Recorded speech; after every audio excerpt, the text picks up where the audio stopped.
We'll practice earlier. We've got to do some paperwork and stuff earlier today for some of these guys, but getting some stuff figured out, and then we go practice, and then we're going to get on the bus, and then we're going to head down to D.C., and we're going to shoot tonight. So over at the Verizon Center, you get a time slot on the Monday, and it's only about 40 minutes. Each team's it's available, so we're going to take advantage of that today, try to get some shooting. Obviously, that's something we've got to address. 0 for 11, 2 for 3 for 21. I mean, not hard to figure out, so hard to win. When you don't shoot those in the last 2 games, obviously we've had games where we shot it very well and had some games where we didn't shoot as well. So the Splash Brothers went 1 for 18 last night, so the Warriors came up short. So you got to make some shots, and that's another great example right there. So I think we're Cameron. We'll see how he feels today. Cameron Johnson, obviously, we would have liked to have had him last game, but that's the situation. So he did some shooting yesterday, and we'll see how it feels today. I anticipate him being ready to go on the on Wednesday. So that's where we're at. His arm just needs to get straight and extended. Yeah, he didn't have full range of movement on Saturday, so that was what the decision was made. So we were thinking he was going to be able to play, but that was not the case. So you just see how it is, and obviously it was stitches. Normally you guys can play, but just given where it was at, that was the issue. So obviously it's going to get hit more movement. And so I think it was 11 stitches total, 4 inside, 7 on the outside. And you mentioned the poor shooting from 3. Did you feel you were getting good shots? Yeah, definitely. We went through it and looked at it, and not everyone was a great shot, but certainly early some good ones in both games. And so it happens, and that's why we talk about defending and doing all the things rebounding wise, and really I thought the defense has consistently gotten better these last couple of weeks, and so we've put ourselves in a position to win the game with shooting those kind of numbers. The rebounding could have helped us out more too, so that was something we have to address. I mean, our numbers in rebounding have been so good, off the charts for prior to that, and I mean you can't expect to out rebound by 20 every game, but we certainly want to win that battle by 10 is always our goal. You guys, I mean, it was obviously disappointing, but if a silver lining, it seems like the team you're getting ready to play brings the best out of you guys. So I mean, is that a good matchup for you early? I think obviously we can see it the record in the history. I mean we've. We'll see. I think I'd rather have been 2-0 down the stretch, but that's where we're at, and it's half the team's lost on their last one, and so we'll see where we're going. But we've got to play. We've got to play well. We've got to go out and shoot it well. I feel like we're like I said, defensively, it's been a challenge throughout the year, but we certainly have gotten better. Our numbers certainly indicate that, and it's a good sign going forward. Before a game, can you tell if your team is going to be shooting well or not? I don't. We had shoot around in the shoot around before the Virginia Tech game. We had a horrible shoot around as far as we kind of competitive shooting in the shoot around, and the numbers were low. So usually it doesn't correlate. We've gone through that, but in that case it did. Now in the Georgia Tech game, we didn't have a shoot around before the game, but the guys were shooting it very well in the warm-ups beforehand. So I think that was interesting on the Virginia Tech game, because usually it seems like it goes the other way, but that game we didn't shoot it well in our shoot around the day before, day of. Sometimes confidence shooting goes hand in hand. The success you've had against Syracuse, is that a positive? Hopefully. I mean, that's the thinking. I mean, it'll be different types of shots, probably with the zone, different types of looks. Hitting that first one, getting the layup. We always say, getting the layup makes that next jump shot look a lot easier. But Chris got a layup early to start the game. We got some layups and didn't get some shots to fall after that. So I think there's a combination of things fall into it. But shot selection is usually the number one thing. And when I look back at that we didn't take a lot of threes, and that was an emphasis of ours. But they certainly want to make more than 0 out of 11. Do you think playing Syracuse specifically might help Jamel get going, since he's had a lot of success against them in the past? Yeah, he seems to do well against zone. I mean, we've all talked about that and seen that. That's where his numbers lie. We put him in a pretty good spot there where he gets a lot of touches and looks and where he's effective. And so, that's obviously, I mean, it's similar to what I brought up earlier about the Golden State. I mean, if you got guys that are generally going to take your most shots, and if they don't have a good game, you're going to have a tough go of it. And that's certainly the case with the last two, really. So, it's easy to look back afterward and say, well, maybe we shouldn't have shot that much, but that's how it plays out. I don't know if I guess maybe they're saying that to Curry and Thompson right now. I don't know. Maybe not. Jamie, when you look at your resume, how do you feel you have? I know you want to win every game, but do you feel like you have more to prove to get into the Well, no, I mean, obviously, I've seen all the different things that have, but it's never over till Sunday. So I mean, obviously, things can change and games are to be played, and anything can happen. So there's, if we said no matter where we would. Where we were fighting for a 1 seed, a 4 seed, a 10 seed, whatever it may be, we've got to play well. You want to play well. You want to feel good about how you're playing. You want to be playing your best basketball. In your 2 wins over Syracuse, was there anything in particular that you thought you did extremely well?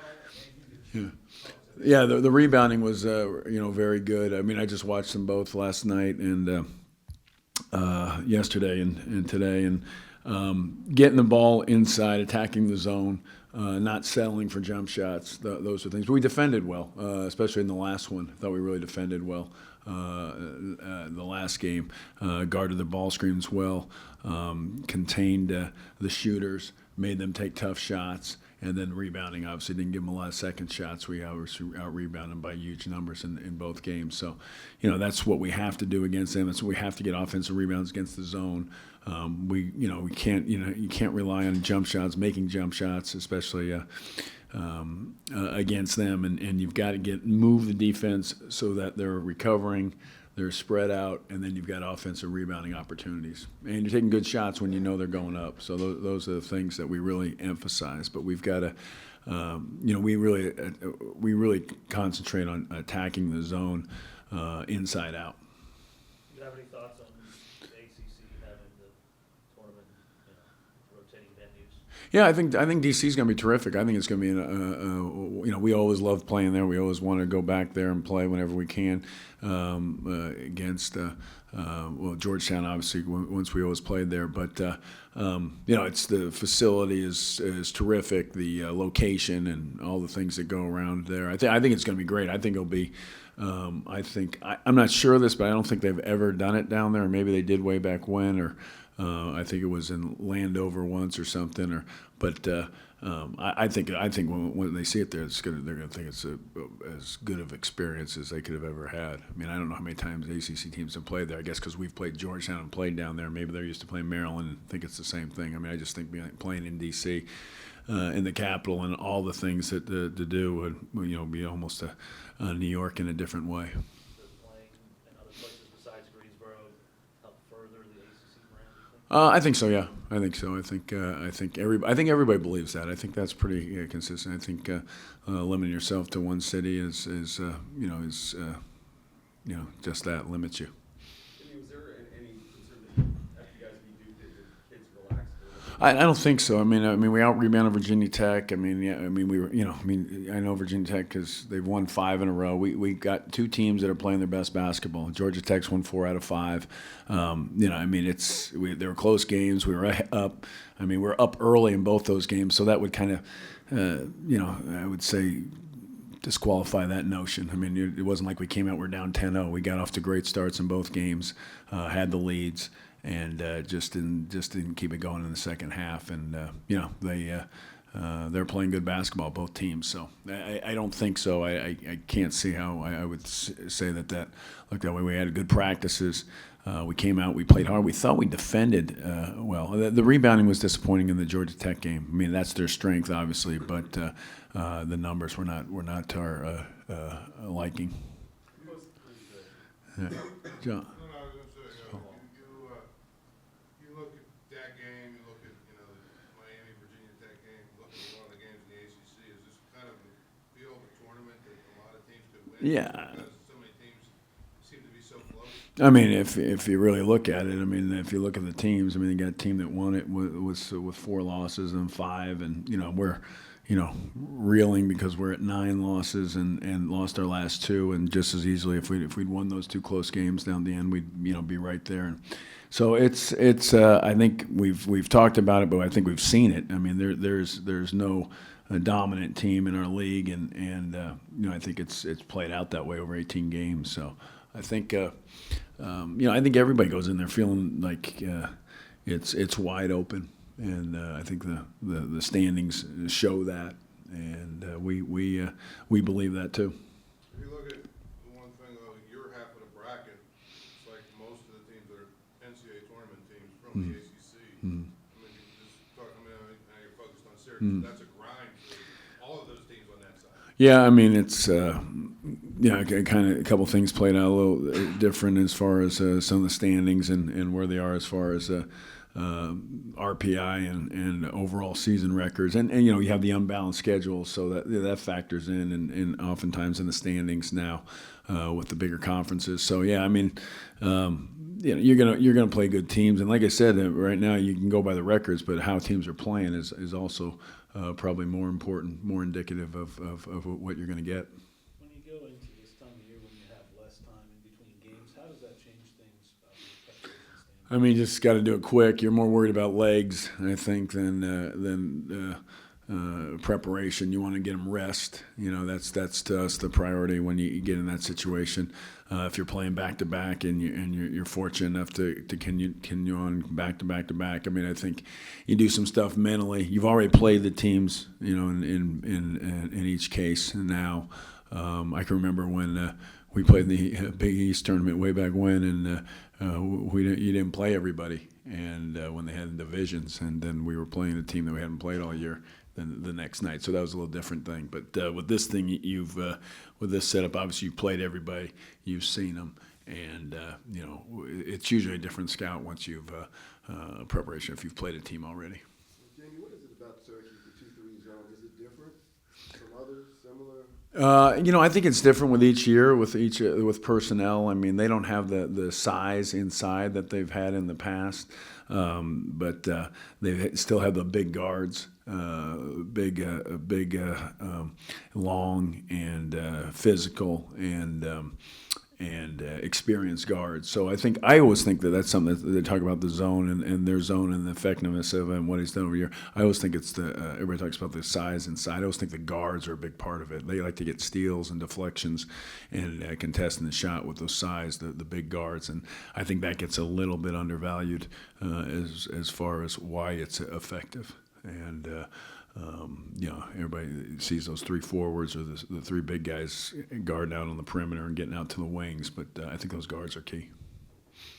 Again, are you confident that you guys can move the late game situation, that you guys can do what you need to do because of the close games? I think you're 2-4 games to set it back. You haven't even played a lot of close games. Yeah, right. It's a little bit unusual, but probably will happen if you want to advance. I mean, how do you feel like what you guys are Oh, we lost the last 2. We were down, really. I mean, going into the whatever you call it, decide to call a close game and what criteria is set by. But, the closest game we had was the Wake Forest. We made all the plays down the stretch when we needed to do that when we were down. So, I mean, you're going to have close games. I've said that all year. We've kind of had a strange season in that regard, that we've had some a lot of our games were blowouts in conference early, that we had the wins, and then we got blown out, or at least I shouldn't say blown out, but they were double digits games in both ways. So again, it doesn't mean they were big. A lot of them were close games. It just got away the last couple of minutes, or went our way the last couple of minutes. But I think. I think we're a good foul shooting team. That's good. I think that's important. I think we've got experience at the point guard. I think that's helpful too. What kind of attitude do you sense is coming out of your locker room? It'll be interesting because there was extreme disappointment in the last 2 games. I tell you, when we've lost, the team has been very, very quiet and extremely disappointed, and we've responded with good practices and coming out and getting after it. So I think there's I think there's excitement about playing again. I think. I think when we came out and played against Georgia Tech, obviously responded and came out with a great start. We've just got to, you got to go. There comes a point where you got to make a couple shots, and it makes other things better too. And I think that's something that's going to be important to us. Lyden had 21 against you last time. It seems like he's been playing really well for about a month now. What's he do for them in the kind of matchup problem? Yeah, he's that stretch 4. I mean, almost a 5, really. At times he's playing there, so he's a concern. Boy, I watched the threes he hit up there against us, and there was a couple of them where we guarded about as well as probably he hit one at the end of the half where a pick and pop was about 27 feet, and another one with a quick release. So I mean, we'll. In the long run, I don't think he got both of those in the first half, and then the second half he took some deep ones too, and guarded just pretty much the same, and they didn't go. So, I would like him taking those threes off the line a little bit farther and contesting and where he's stepping out and not stepping into it. So those, if we can keep him on that, but keep him off the glass and not allow him to get to the basket because he can drive the ball too. Are you gonna be the next coach at UNLV? I don't know. So is that I didn't know. That's the one open one this week. I don't know. We got it. It was coming. First I heard about it.